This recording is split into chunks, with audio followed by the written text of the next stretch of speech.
رمضان المبارک کے پہلے جمعے میں مسلمان بڑی تعداد میں مساجد میں شرکت کرتے ہیں، لیکن کورونا کے بڑھتے معاملات کے پیش نظر آج یعنی جمعے کو مساجد میں نماز جمعہ ادا کرنے کے لیے صرف 5 افراد ہی شریک ہوئے۔ انہوں نے کہا کہ تمام مساجد میں احتیاطی تدابیر پر عمل کرتے ہوئے نماز جمعہ ادا کی گئی۔ کورونا وائرس انفیکشن کی دوسری لہر نے ملک کے ساتھ ہی اتر پردیش میں بھی قہر ڈھا رکھا ہے۔ مہاراشٹر کے بعد ملک میں سب سے زیادہ سرگرم کیس والی ریاست اتر پردیش ہی ہے، جہاں ہر خاص و عام انفیکشن کا شکار ہوتا نظر آ رہا ہے۔ یوگی حکومت کی بد انتظامی کی وجہ سے بھی ریاست میں کورونا کی حالت ابتر ہوئی ہے اور اپوزیشن پارٹی لیڈران اس تعلق سے حملہ آور بھی ہیں۔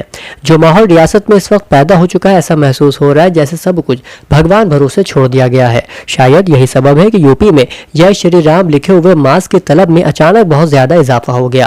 امین آباد میں ایک ہول سیل ماسک دکاندار کا کہنا ہے کہ ویسے تو اس وبا کے دور میں لوگ ماسک جان بچانے کے لیے استعمال کر رہے ہیں، لیکن جے شری رام لکھے ماسک کا مطالبہ کچھ زیادہ ہی بڑھ گیا ہے۔ ایک کھیپ ایسے ماسک کی ختم بھی ہو چکی ہے اور مزید ماسک کے لیے آرڈر دیا گیا ہے۔ ادبی تنظیم بزم شام غزل کی خصوصی تعزیتی نشست علامہ اقبال لائبریری محلہ بالو گنج میں منعقد ہوئی، جس کی صدارت الحاج شبیر احمد شبنم نے کی۔ نظامت کرتے ہوئے محمد یعقوب عزم گونڈوی نے تعزیتی قرارداد پیش کی، جس کے تحت اس درمیان اور گزشتہ دنوں انتقال کرنے والی اہم قومی و ملی علمی و ادبی شخصیات کی خدمات کا اعتراف کرتے ہوئے تعزیت کی گئی۔ جنرل سیکریٹری مجیب احمد صدیقی نے خانقاہ مونگیر شریف کے صاحب سجادہ معروف عالم دین مولانا سید ولی الرحمانی امیر امارت شریعہ جنرل سیکریٹری مسلم پرسنل لا بورڈ کی رحلت کو ملت اسلامیہ کا عظیم خسارہ قرار دیتے ہوئے کہا کہ مولانا مرحوم اس وقت پورے بہار میں فروغ اردو کی تحریک چلا رہے تھے۔ صاحبان خانقاہ اگر ولی الرحمانی کی طرح ہو جائے تو ہندوستان میں مسلمانوں کی تقدیر بدل جائے۔ ساتھ ہی معروف شاعر و ادیب ماہنامہ شاعر کے مدیر افتخار احمد صدیقی، ادیب و محقق مورخ و مترجم 24 کتابوں کے مصنف پروفیسر انیس چشتی، بزرگ استاد شاعر اہل بیت رضا سرسوی، مشہور خانقاہ پھلواری شریف پٹنہ کے معروف عالم دین و متعدد کتابوں کے مصنف سید ہلال احمد قادری، اقرا فاؤنڈیشن شکاگو کے بانی عظیم مفکر ماہر تعلیم مصنف شاعر نقاد ڈاکٹر عابد اللہ غازی، منفرد ماہر اسلامیات ڈاکٹر عطا اللہ صدیقی، کئی کتابوں کے مصنف پروفیسر ظفر احمد صدیقی، سابق صدر شعبہ اردو مسلم یونیورسٹی علی گڑھ، دارالعلوم یتیم خانہ صفیہ کرنیل گنج گونڈہ کے صدر مدرس مولانا فصیح الرحمان خاں بقائی، یتیم خانہ صفیہ کے ہی سابق صدر مولانا نور محمد مصباحی بقائی، خانبادہ اشرفیہ کچھوچا مقدسہ کی معروف شخصیت ایڈوکیٹ سید شاہ نظام اشرف اشرفی الجیلانی، اردو ادب کے بیلوس سپاہی ڈاکٹر شمیم احمد صدیقی، دبستان لکھنؤ کے معروف شاعر شاہد رضوی لکھنوی، 100 سالہ قدیم ماہنامہ اصلاح کے مدیر معروف اہل قلم و عالم دین مولانا جابر جوراسی کی ہمشیرہ سید مرضیہ خاتون، مشہور سماجوادی لیڈر قومی رہنما مختار انیس رضوی اور سینئر شاعر و افسانہ نگار ڈاکٹر صوفی بستوی جملہ مرحومین کی وفات حسرت آیات پر تنظیم کی جانب سے گہرے رنج و غم کا اظہار کرتے ہوئے دعائے مغفرت کی گئی۔ الحاج شبیر شبنم کے صدارتی کلمات پر نشست کا اختتام ہوا۔ کورونا وائرس کے علاج میں مفید ریمڈیسیویر انجیکشن کی کالا بازاری روکنے کا نام نہیں لے رہی ہے۔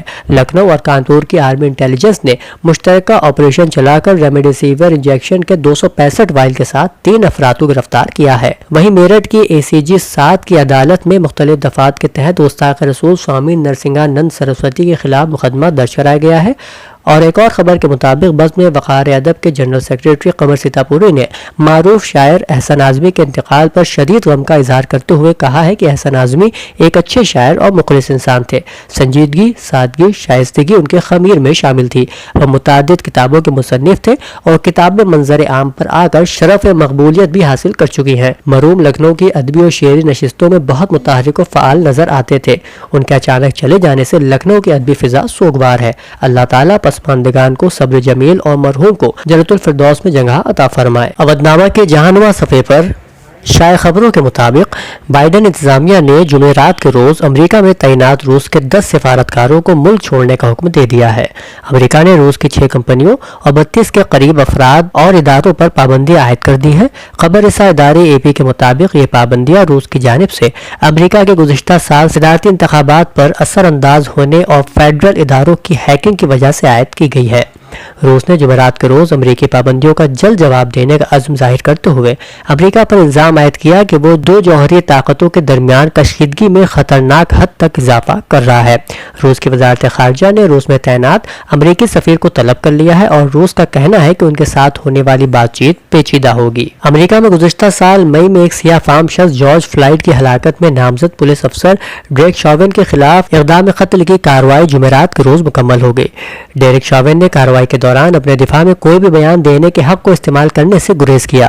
ایسوسی پریس کے مطابق اپنے دفاع میں کوئی بیان نہ دے کر شاون نے امریکی عوام اور عدالت کو یہ بتانے کا واحد موقع ضائع کر دیا کہ جب اس نے جارج فلائیڈ کی گردن پر گھٹنا رکھا تھا تو وہ کیا سوچ رہا تھا۔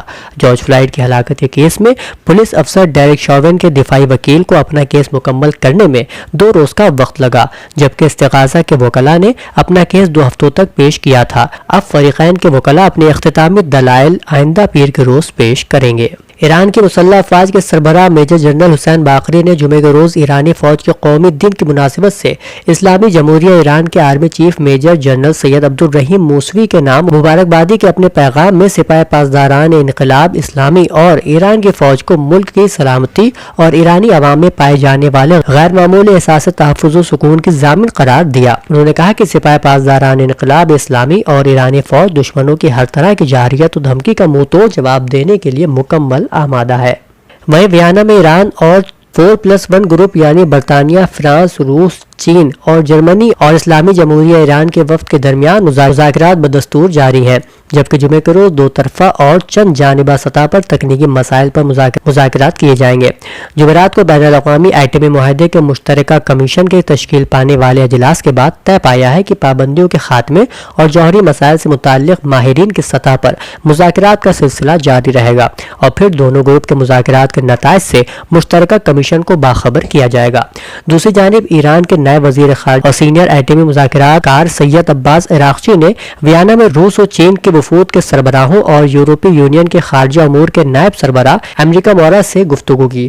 نائب ایرانی وزیر خارجہ سید عباس عراقچی نے ایران میں یورینیم کے 60% افزودگی کا عمل شروع کیے جانے کے بارے میں کہا کہ ایران کی جانب سے یہ اقدام ایٹمی معاہدے کے شق نمبر 26 اور 36 کے مطابق کیا گیا ہے، جس کا مقصد طبی شعبے میں ملک کی ضروریات کو پورا کرنا ہے۔ ایک اور اہم خبر کے مطابق پناہ گزینوں کے لیے اقوام متحدہ کے ادارے UNHCR نے پاکستان کی جانب سے 14 لاکھ رجسٹرڈ افغان پناہ گزینوں کے ڈیٹا کی تصدیق اور تجدید کی مہم شروع کرنے اور انہیں جدید شناختی کارڈ جاری کرنے کے فیصلے کا خیر مقدم کیا ہے۔ پاکستان میں بڑے پیمانے پر افغان پناہ گزینوں کی تصدیق کا عمل آخری بار 10 سال قبل انجام پایا تھا۔ یہ عمل UNHCR کی معاونت سے پاکستان کے پناہ گزینوں کو تحفظ دینے کی کوشش کو آگے بڑھائے گا۔ نیا اسمارٹ کارڈ پناہ گزینوں کو اہم سروسز اور سہولیات تک رسائی کا اہل بنائے گا۔ اودنامہ میں شائع مضامین کو مکمل طور پر پڑھنے کے لیے اودنامہ کی ویب سائٹ www.awadnama.com پر وزٹ کریں اور ای پیپر پر کلک کریں۔